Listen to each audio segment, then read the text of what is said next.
आज है व्यक्त बाप दादा के मधुर महावाक्य। रिवाइज है 7/3/88 और हेडिंग दिया मुरली का भाग्यवान बच्चों के श्रेष्ठ भाग्य की लिस्ट। भाग्यवान बच्चों के श्रेष्ठ भाग्य की लिस्ट। आज भाग्य विधाता बाप दादा अपने भाग्यवान बच्चों को देख रहे हैं। हर एक ब्राह्मण बच्चे का भाग्य दुनिया की धारणा आत्माओं से भी अति श्रेष्ठ है ना। तो हर एक ब्राह्मण बच्चे का भाग्य दुनिया की, बाबा ने कहा, साधारण आत्माओं से भी अति श्रेष्ठ है, क्योंकि हर एक ब्राह्मण आत्मा कोटों से कोई और कोई में भी कोई है। क्योंकि भगवान के बच्चे सभी थोड़ी बन सकते। कहाँ 550 करोड़ आत्माएं और कहाँ आप ब्राह्मण बच्चों का छोटा सा संसार। उन्हों के अंतर में कितने थोड़े हो। इसीलिए अज्ञानी अनजान आत्माओं के अंतर में आप सभी ब्राह्मण श्रेष्ठ भाग्यवान हो। बाप दादा देख रहे हैं कि हर एक ब्राह्मण के मस्तक पर भाग्य की रेखा बहुत स्पष्ट तिलक के समान चमक रही है। तिलक लगाते तो वो भी चमकता है ना। हद के ज्योतिषी हाथों की रेखा देखते, क्योंकि ज्योतिषियों की जरूरत क्यों पड़ती है हमें, ना खुद पर फेथ ना बाप पर फेथ। इसीलिए बाबा ने कहा फिर कहाँ जाते हम जंतर मंत्र करने। तो बाबा ने कहा लेकिन ये दिव्य ईश्वरीय भाग्य की रेखा हर एक के मस्तक पर दिखाई देती है। जितना श्रेष्ठ भाग्य उतना भाग्यवान बच्चों का मस्तक सदा अलौकिक लाइट में चमकता रहता है। भाग्यवान बच्चों की और निशानियां क्या दिखाई देंगी? सदा मुख पर ईश्वरीय रूहानी मुस्कुराहट अनुभव होगी। बाबा ने कहा ना, बनावटी तो दुनिया बहुत सारा मुस्कुराती है, लेकिन हमें कौन सा मुस्कुराना है? ईश्वरीय। बाबा ने कहा वो रूहानी मुस्कुराहट हो। भाग्यवान के नयन अर्थात दिव्य दृष्टि किसी को भी सदा खुशी की लहर उत्पन्न कराने के निमित्त बनती है।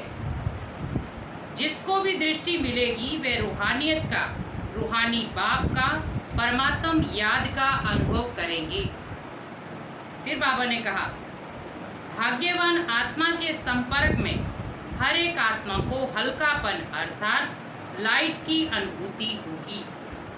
वो आत्मा किसी के सामने जाकर भारीपन नहीं, लेकिन बाबा ने कहा हमेशा लाइट स्थिति। अगर मान लो खुद भी भारी दूसरों को भी भारी, मीन्स खुद के बोल भी दूसरों को हैवी कर रहे हैं, तो बाबा ने कहा क्या करो। क्योंकि कई बार हम क्या करते हैं, खुद को तो हल्का कर लेते हैं लेकिन दूसरे को भारी कर देते। तो ब्राह्मण आत्मा में भी नंबरवार है। तो अंत, बाबा ने कहा अंत तक ही रहेंगे, लेकिन निशानी नंबरवार सभी भाग्यवान बच्चों की है। आगे और भी प्रत्यक्ष होते जाएंगे। अभी थोड़ा समय को आगे बढ़ने दो, क्योंकि अभी समय भी क्या कर रहा है।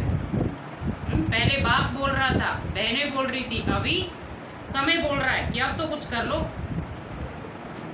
थोड़े समय में जब अति और अंत दोनों ही अनुभव होंगे तो चारों ओर अनजान आत्माएं हद के वैराग्य वृत्ति में आएंगी। क्योंकि अभी तो लोग कहना शुरू हो गए ना कि मान लो ये जो भी लड़ाइयाँ कर रही हैं उनको आप वाइब्रेशन दो।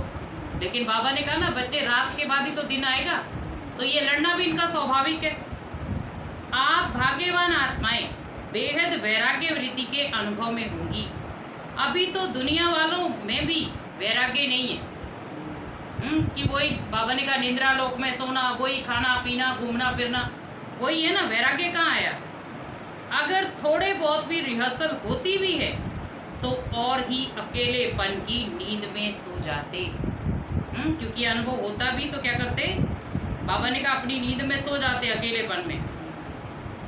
क्योंकि बाबा ने कहा ज़्यादा समय का आलस क्या है? आलस या अलबेलापन। कर लेंगे, देख लेंगे, हो जाएगा, मैं ही क्यों करूं। तो बाबा ने कहा बच्चे ये क्या है? व्यर्थ बोल। तो ये तो होता ही रहता है, लेकिन जब अति और अंत के नज़ारे सामने आएंगे तो स्वतः ही हद की वैराग्य वृत्ति उत्पन्न होगी। तब बाबा ने कहा रोंगटे खड़े होंगे, तब याद आएगा कि दीदियाँ कुछ कहती थी हमें। और अति टेंशन होने के कारण सभी का ध्यान एक तरफ जाएगा।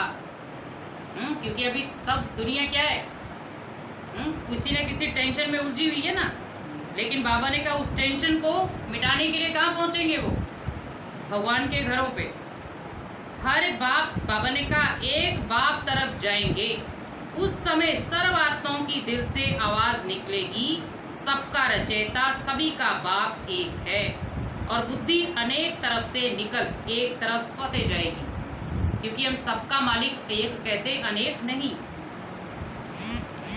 तो बाबा ने कहा ऐसे समय पर आप भाग्यवान आत्माओं की बेहद के वैराग्य वृत्ति की स्थिति स्वतः और निरंतर हो जाएगी और हर एक के मस्तक से भाग्य की रेखाएं स्पष्ट दिखाई देगी। तभी बाबा ने कहा ना अंतिम समय सभी आत्माओं को अपना ही साक्षात्कार होगा कि हम क्या बनने वाले हैं। अब बनने वाले थे राजा, लेकिन बीच में कुछ ऐसी गड़बड़ें की हैं जो बन गए रंक। तो बाबा ने कहा कहाँ का राजा बनने वाले और कहाँ बन गए रंक। अभी भी श्रेष्ठ भाग्यवान बच्चों की बुद्धि में सदा क्या रहता है? भगवान और भाग्य। मीन्स भगवान से पढ़ना है और अपने भाग्य को जगाना है। अमृत वेले से अपने भाग्य की लिस्ट निकालो। स्टार्टिंग कहाँ से करते हैं बाबा? अमृत वेले से। फिर किस किसने किया आज अमृत वेला? आज राखी थी ना।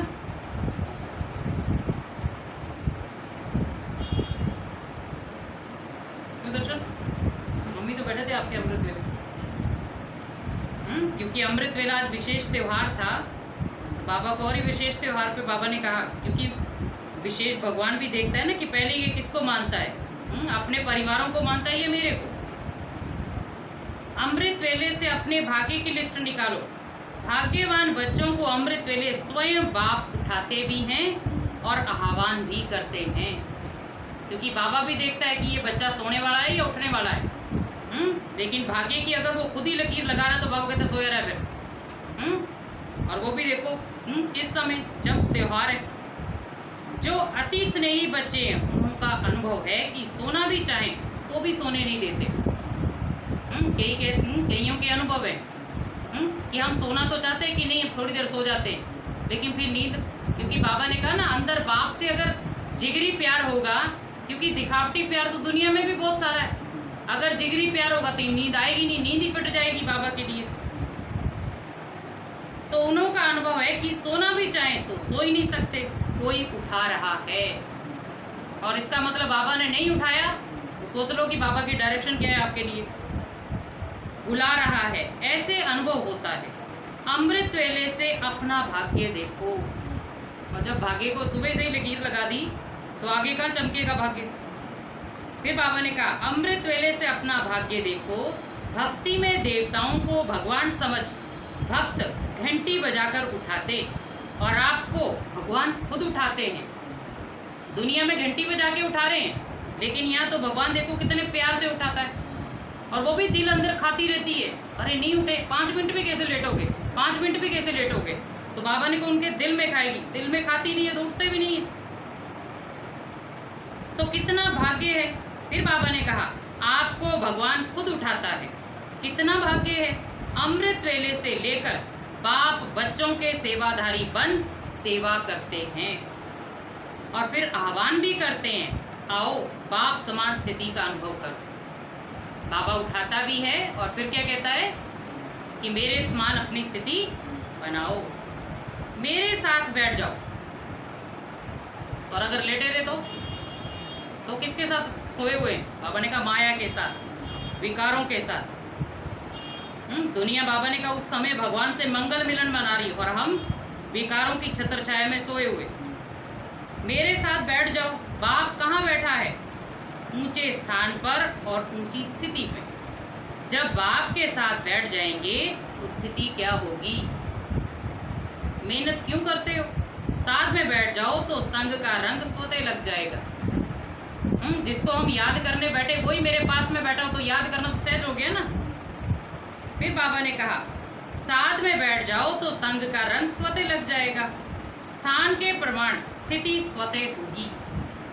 जैसे मधुबन के स्थान पर आते हो तो स्थिति क्या हो जाती है?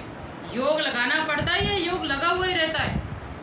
क्योंकि जिधर देखो उधर ही कहते हैं ये बाबा का कमरा, ये बाबा की कुटिया। तो योग लगाना पड़ता है या योग लगा रहता है, तभी तो यहाँ जल्दी ज़्यादा रहने की इच्छा रखते हैं। अभी सबको कहें कि 15 दिन रह जाओ तो खुशी में नाचेंगे ना, लेकिन कौन से एक को तो एक ही दिन बोलो हाय क्या करें, बाल बच्चे हैं ये वो है। लेकिन बाबा ने कहा बच्चे कि किसी को 15 दिन की खुशी तो जिसको ऐसे लगता है कि मुझे लॉटरी मिल गई, और कोई एक दिन में भी आनाकानी करते।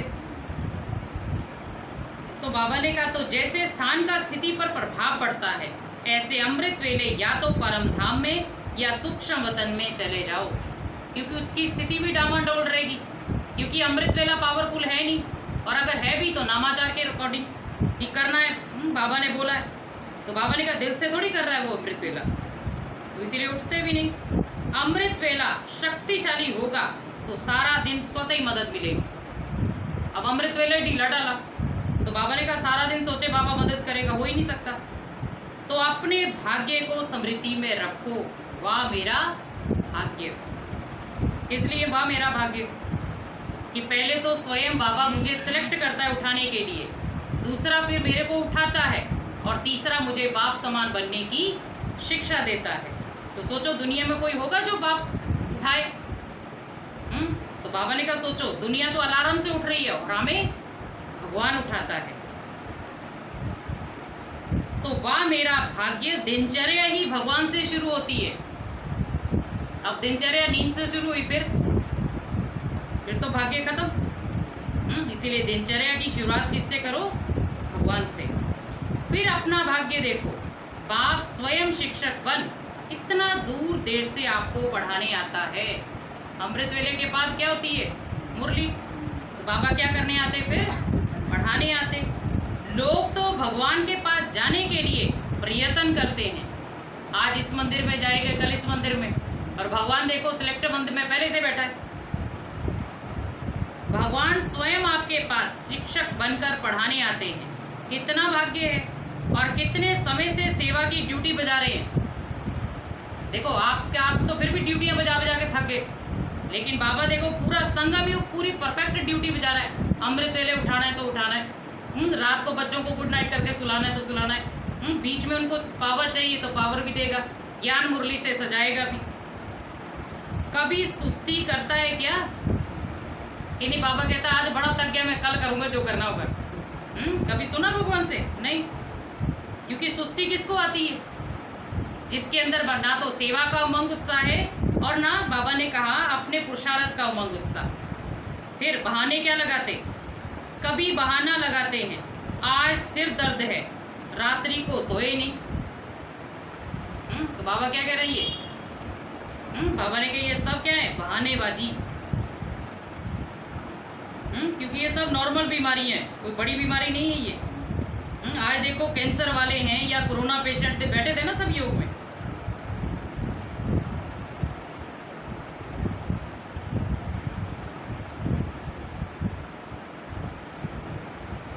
तो बाबा ने कहा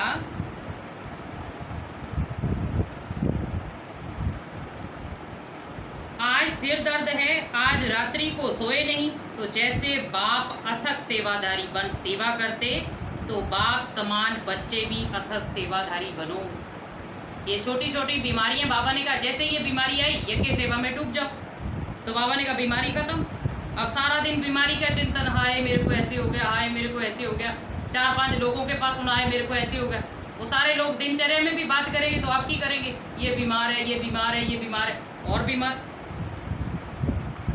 तो बाबा ने कहा तो जैसे बाप अथक सेवाधारी बन सेवा करते, तो बाप समान बच्चे भी अथक सेवाधारी। अपनी दिनचर्या देखो, क्योंकि अगर बार बार ये चीज़ें हो रही हैं आपके साथ, स्थिति ऊपर नीचे हो रही, तो पहले दिनचर्या की चेकिंग करो कि कहाँ कहाँ मैं अपने आप को घाटा डाल रहा हूँ। कितना बड़ा भाग्य है। बाप सदा स्नेही सीखी लदे बच्चों को कहते हैं, कोई भी सेवा करते हो, चाहे लौकिक चाहे अलौकिक, चाहे परिवार में चाहे सेवा केंद्रों पर, कोई भी कर्म करो, कोई भी ड्यूटी बजाओ, लेकिन सदा ये अनुभव करो कि करावनहार करा रहा है मुझ निमित्त करणहार द्वारा। और हम सोचे कि मैं कर रहा हूँ, मेरे द्वारा हो सकता है। बाबा ने कहा ये हो ही नहीं सकता। क्योंकि ये विशेषता भी बाबा ने आपको दी है, लेकिन विशेषता तो बाप की थी ना। आपकी विशेषता को तो उसने निखारा है, तब जाके वो विशेषता काम करना शुरू हुआ। तो बाबा ने कहा मैं सेवा करने के लिए निमित्त बना हुआ हूँ, करावनहार करा रहा है। यहाँ भी अकेले नहीं हूँ, करावनहार के रूप में बाप कर्म करने समय भी साथ है। क्योंकि बाबा ने कहा ना, दुनिया तभी तो थकती है क्योंकि अकेले हैं, लेकिन बाबा ने कहा आपके साथ कौन है? 1000 भुजाओं वाला साथी। तो आपको बाबा ने कहा ज़रूरत ही नहीं, आप तो सिर्फ निमित्त हो। जब भी बाबा ने कहा अकेला महसूस करो, क्या याद करो कि बाबा आपकी 1000 भुजाएं हैं, इस समय आपकी 1000 भुजाओं की हमें ज़रूरत है। आओ, भगवान विशेष करावनहार है। अकेले करते क्यों? अकेले करेंगे तो थक जाएंगे। अकेले मैं करता हूँ ये भान रहता है, तो ये मैंपन का माया का दरवाजा है कि मैं करता हूँ। बाबा क्या करता है वहाँ? बाबा ने कहा माया के दरवाजे को खोल देता है। तो बाबा माया के दरवाजे को खोल के अंदर लाएगा आपको? वो माया लाएगी, बाप नहीं, क्योंकि सेवा छीन ली जाएगी। फिर कहते हो माया आ गई। जब दरवाज़ा खोला तो माया तो इंतज़ार में थी, ये आए तो सही कोई। और आपने, बाबा ने कहा आपने इंतज़ाम अच्छा कर दिया तो क्यों नहीं आएगी? सेवा के बदले देदारी याद आए तो किसके दरवाजे पे गए आप? माया के। ये भी अपना भाग्य स्मृति में रखो कि बाप करावनहार हर कर्म में करा रहा है, तो बोझ नहीं होगा। बोझ मालिक पर होता है, साथी जो होते हैं उन पर बोझ नहीं होता। तो मालिक कौन है? शिव बाबा। मैं बालक हूँ और मालिक बाप है। मालिक मुझ बालक से करा रहा है। बड़े बन जाते हो तो बड़े, बाबा ने कहा बड़े दुख भी आ जाते हैं। अब छोटे थे तो कहते हैं ना छोटे ठीक है, दुख नहीं आने वाला, लेकिन जैसे बड़े हो गए जिम्मेवारियाँ आ जाती तो क्या होता है? दुख भी साथ साथ में आता। बाबा ने कहा बालक बनकर मालिक के डायरेक्शन पर चलो। कितना बड़ा भाग्य है ये। हर कर्म में बाप जिम्मेवार बन हल्का बनाए उड़ा रहे हैं। जहाँ बाबा ने कहा ना आपको लगे कि यहाँ भारीपन है, बाबा से क्लियर करो, मुरली में उसका आंसर आ जाएगा, तो मुरली के डायरेक्शन के अनुसार चल पड़ो। तो बाबा ने कहा जब कोई समस्या आती है तो कहते हो बाबा आप जानो, और जब समस्या समाप्त हो जाती तो मस्त हो जाते हो, फिर बाप को भी भूल जाते। तो बाबा ने कहा लेकिन ऐसे करो ही क्यों जो समस्या आवे। करावनहार बाप के डायरेक्शन पर बाण हर कर्म करते चलो, तो कर्म भी श्रेष्ठ, और श्रेष्ठ कर्म का फल सदा खुशी, सदा हल्कापन, फरिश्ता जीवन का अनुभव करते रहेंगे। फरिश्ते कर्म के संबंध में आएगा, लेकिन कर्म के बंधन में नहीं बंधेगा। निभाएगा तो सबसे, लेकिन उनके बंधनों में नहीं आएगा। और जहाँ बंधन है तो बाबा ने कहा वहाँ बाप के संबंध से छूट गया। बाप का संबंध करावनहार जुटा हुआ है, इसीलिए निमित्त भाव में भी मैंपन का अभिमान ना आए। मैं करता हूँ, अब देखते हैं कौन करता है। और तो बाबा ने कहा बच्चे बाप बैठा है, कोई निमित्त नहीं कर रहा है वहाँ बाप कराने वाला है, जिससे कराना होगा करा लेगा वो। सदा निर्माण का कार्य करेंगे, तो कितना भाग्य है आपका। और फिर ब्रह्मा भोजन बाबा ने कहा खिलाता कौन है? बनाने वाला भी वो, खिलाने वाला भी वो, क्योंकि उसी के भंडारे में बन रहा है। नाम ही है ब्रह्मा भोजन।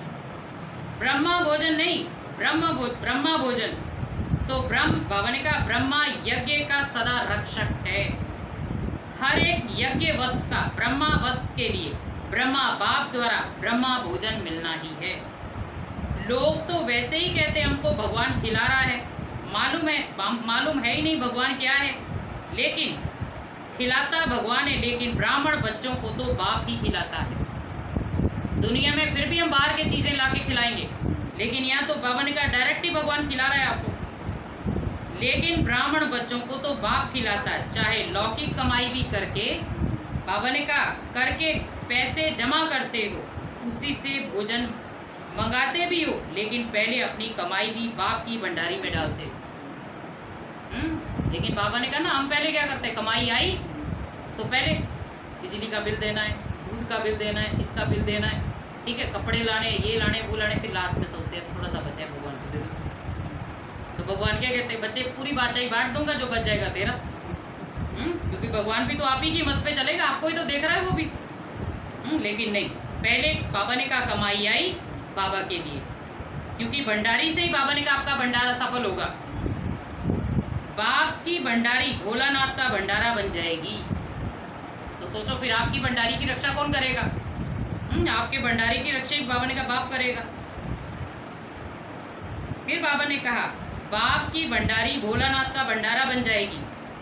कभी भी इस विधि को भूलना नहीं, नहीं तो सोचेंगे हम खुद कमाते खुद खाते। वैसे तो ट्रस्टी हो, ट्रस्टी का कुछ नहीं होता, हम अपनी कमाई से खाते हैं। भगवान ने दिया और भगवान को देने में संकोच हो रहा है, तो इसका मतलब बाबा ने कहा हम अपने आप को तो समझ गए ये सब मेरा है, लेकिन जिसने दिया उसको भूल गए। तो बाबा ने कहा ना बाप छीनने में भी देरी नहीं करेगा। फिर ये संकल्प भी नहीं उठ सकता, जब ट्रस्टी हैं तो सब बाप के हवाले कर दिया। तेरा हो गया मेरा नहीं, ट्रस्टी अर्थात तेरा और गृहस्थी अर्थात मेरा। अब सोच लो ट्रस्टी बनना है या गृहस्थी? गृहस्थी होगा तो मेरा मेरा करेगा, और ट्रस्टी होगा तो सब कुछ बाप का। आप कौन हो? गृहस्थी तो नहीं हो ना। भगवान खिला रहा है, ब्रह्मा भोजन मिल रहा है, ब्राह्मण आत्माओं को ये नशा स्वतः ही रहता है, और बाप की गारंटी है 21 जन्म ब्राह्मण आत्माएं कभी भूखी नहीं रह सकेगी। कौन सी? वो भी जो बाबा को भोग स्वीकार कराती। बाबा ने कहा वो कभी भी आत्माएं, लास्ट में भी बाबा ने कहा दुनिया के लिए भूखमरी होगी, लेकिन बाप के बच्चों को फिर भी भोजन मिलता रहेगा, भले वो कैसे भी व्यवस्था करे। बाप बड़े प्यार से दाल रोटी सब्जी खिलाएगा। आज सब्जी एडिशन में आ गई बीच में, पहले बाबा दाल रोटी कह रहा था, लेकिन आज सब्जी भी आ गई। ये जन्म भी दाल रोटी प्यार की खिलाएगा। ये जन्म भी बाबा ने कहा दाल रोटी क्या करूँगा मैं, बड़े प्यार से, क्योंकि आप भोग भी तो बड़े प्यार से लगवाते हो ना, कि बाबा अभी जन्मदिन है भोग लगा दो, अभी ये चीज़ है भोग लगा दो। तो बाबा भी कहते हैं बच्चे भोग लगाने से भोगना खत्म होती है, इसीलिए भोग लगाते। मेहनत की नहीं, इसीलिए सदा ये स्मृति रखो अमृत वेले से लेकर क्या क्या भाग्य प्राप्त हैं। और आज सोचो विशेष राखी का त्यौहार था, और बाबा वतन में सभी बच्चों को इकट्ठे राखी बांधता है। तो सोचो क्या उस लिस्ट में मैं शामिल था। सारी दिनचर्या सोचो, सुलाते भी बाप, बाबा ने कहा सुलाते भी बाप है लोरी दे करके। अब टीवी देखकर सोए, मोबाइल देखकर सोए, उल्टे पुल्टे समाचार सुन के सोए, देख के सोए, तो बाबा ने कहा नींद तो भूलेगी नहीं, क्योंकि देहदारियों की छतर छाया में सोए ना। तो बाबा ने कहा लेकिन बाप को गुड नाइट करके सोए, बाप को देख कर सोए, बाबा का चिंतन करके सोए, तो अमृत वेले बाबा उठाएगा। बाप की गोदी में सो जाओ तो थकावट बीमारी सब भूल जाएगी। इसलिए जब भी लगे हल्का सा बीमारी है या थकावट हो रही है, बाबा भी लोरी दो और सुला दो। तो ये खुद के मेरे पर्सनल अनुभव है। भले बीमारी होती, थकावट, जितना सेवा में घुस जाते हैं उतना ही खत्म हो जाती सेवा, जो भी बीमारी है, और आप आराम करेंगे। फिर बाबा थकावट को हटा देगा और आप आराम करेंगे। अकेले सोते हो तो और संकल्प चलते हैं। फिर दिन भर ही क्या करते रहते, रात भर मेरे इधर दर्द हो रही तो मेरे इधर दर्द हो रही। बाप के साथ याद की गोदी में सो जाओ। मीठे बच्चे, प्यारे बच्चे, बाप की लोरी सुनते सुनते सो जाओ। देखो कितना अलौकिक अनुभव होता।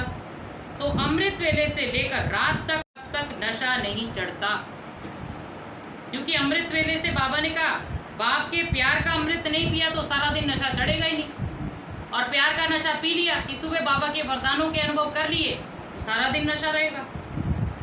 ऐसे ही सिर्फ बोतल में रखा तो नशा चढ़ेगा, तो पीते ना बोतल वाला नशा, लेकिन बाबा ने कहा आपको नहीं पीना, आपको तो बाबा अमृत वेले प्यार का नशा, रूहानियत का नशा देता।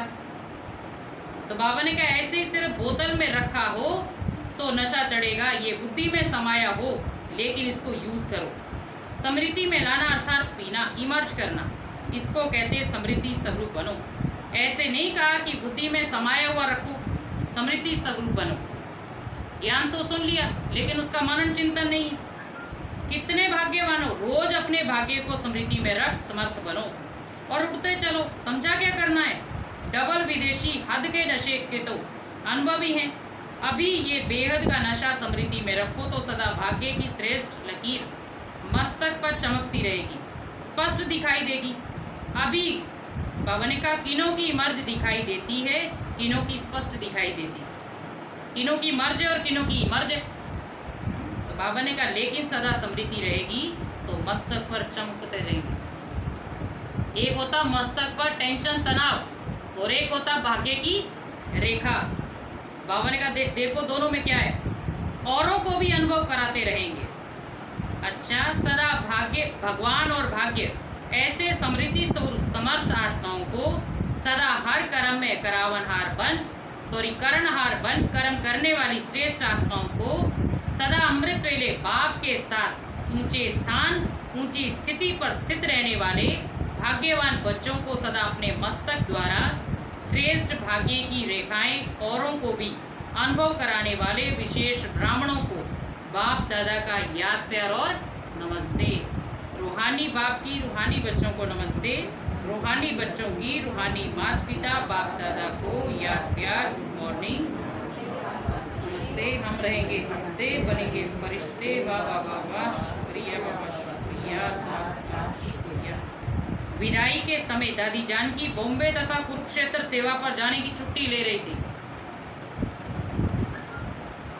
महारथियों के पाँव में सेवा का चक्र तो है ही। बाबा ने कहा पाँव में क्या रखो, जैसे कई कहते हैं ना कि दीदी आपके पाँव में टैर लगे कि घूमते रहते हो। तो बाबा ने कहा सेवा ऐसी है जो खुद ब खुद, बाबा ने कहा पाँव किधर जाते हैं, सेवा में। महारथियों के पाँव में सेवा का चक्र है ही, जहाँ जाते हैं वहाँ सेवा के बिना तो कुछ होता ही नहीं। चाहे किसी कारण से भी जाएं, लेकिन सेवा समाई है। हॉस्पिटल में गए तो मरीज, आप ही और जगहों पे जाएं तो सेवाधारी। हर कदम में सेवा के सिवाय कुछ है ही नहीं। अगर बाबा ने कहा चलते भी हैं तो चलते हुए भी सेवा करते हो। अब रास्ते में कोई मिल गया, ओम शांति कर दिया तो सेवा शुरू। तो बाबा ने कहा स्नेह से स्वीकार करते हो तो ये भी सेवा हो गई। उठते बैठते चलते सेवा ही सेवा। तो दिमाग में क्या घूमेगी, बस सेवा। तो बाबा ने कहा सेवा ही क्या है, तंदुरुस्ती का साधन। जितना सेवा में डूबे रहेंगे उतना तंदुरुस्त रहेंगे। और सेवा है नहीं तो बाबा ने कहा पोपट की बातें करेंगे ना फिर इधर उधर की। ऐसे सेवादारी हो, सेवा का चांस मिलना भी भाग्य की निशानी है और गवाना, बाबा ने कहा अपने भाग्य को लकीर लगाना। सेवा का चांस मिलना भी भाग्य की निशानी। बड़े चक्रवर्ती बनना है तो सेवा का चक्र भी बड़ा है। इसीलिए सेवा का फैलाव ज़्यादा होता या सेवा में हम ज़्यादा रहते तो बाबा कहते बड़े चक्रधारी, और कम है तो छोटे, वो कागज वाले होते ना चक्र। अच्छा, वरदान है तमोगुणी वातावरण में अपनी स्थिति एक रस अचल अडोल रखने वाले मास्टर सर्वशक्तिवान भव। तमोगुणी वातावरण में, वायुमंडल में अपनी स्थिति एक रस अचल अडोल रखने वाले मास्टर सर्वशक्तिवान भव। दिन प्रतिदिन परिस्थितियां अति तमो प्रधान बननी ही हैं। और सबसे बड़ा इसमें त्याग किसका चाहिए, ब्राह्मणों का। क्योंकि ब्राह्मणों को ही बाबा ने कहा वो ज़्यादा चक्रव्यूह में लेंगी। जो अच्छे अच्छे ब्राह्मण भी फुल सेवादारी फुल ज्ञान योग वाले वो धराशायी होंगे। क्योंकि अगर स्थिति थोड़ी सी भी कमज़ोर माया ने देखी वहीं वो अपना बना लेगी। वायुमंडल और भी बिगाड़ने वाले हैं। ऐसे वायुमंडल में कमल समान न्यारे रहना, अपनी स्थिति सतो प्रधान बनाना, इसके लिए इतनी हिम्मत व शक्ति की आवश्यकता है। जब ये वरदान स्मृति में रहता कि मैं मास्टर सर्वशक्तिवान हूँ, तो चाहे प्रकृति द्वारा, चाहे लौकिक संबंध द्वारा और चाहे दैवी परिवार द्वारा कोई भी परीक्षा आ जाए, उसमें सदा एक रस अचल अडोल रहेंगे। कि बाबा ने कहा ये सब चीज़ें तो हिलाएंगी और अंतिम समय नहीं लाएंगी तो कब खिलाएंगी वो। इसीलिए बाबा ने कहा उनको भी क्रॉस करो। स्लोगन, वरदाता बाप को अपना सच्चा साथी बना लो तो वरदानों से झोली भरी रहेगी। वरदाता बाप को अपना सच्चा साथी बना लो तो वरदानों से झोली भरी रहेगी। इसलिए वरदानों से अगर अपनी झोली भरनी है तो क्या करो, अपनी दिनचर्या पर अटेंशन, अमृत वेले पर अटेंशन।